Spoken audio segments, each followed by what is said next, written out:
சென்னை மாநகரத்துக்கு மேயரா இருந்தப்போ, அதை தொடர்ந்து துணை முதலமைச்சர் இருந்தப்போ, இதே வட சென்னை பகுதிக்கு, குறிப்பா சென்னைக்கு வந்து என்ன பணிகள்லாம் பண்ணணும்னு தெரியும். அதுல குறிப்பிட்டு சொல்லணும்னா சாமா ட்ரைனேஜ், அதே போல 10 மேம்பாலங்கள் எங்கெங்க போக்குவரத்து நெரிசல் அதிகமா இருக்கோ அங்கெல்லாம் வந்து கட்டினது ஒரு பெரிய அச்சீவ்மெண்ட் நினைக்கிறோம்.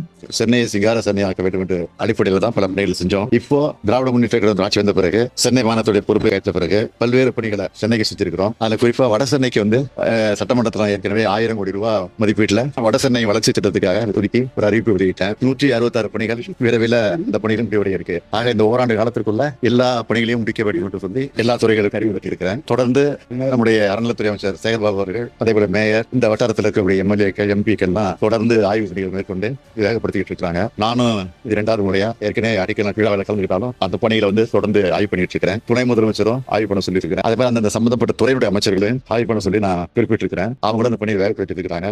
வட சென்னையை பொறுத்த வரைக்கும் இது ஒரு வளர்ந்த சென்னையாக நிச்சயமாக ஓராண்டு காலத்திற்குள் உருவாகும் என்று நான் நம்பிக்கை இருக்கு.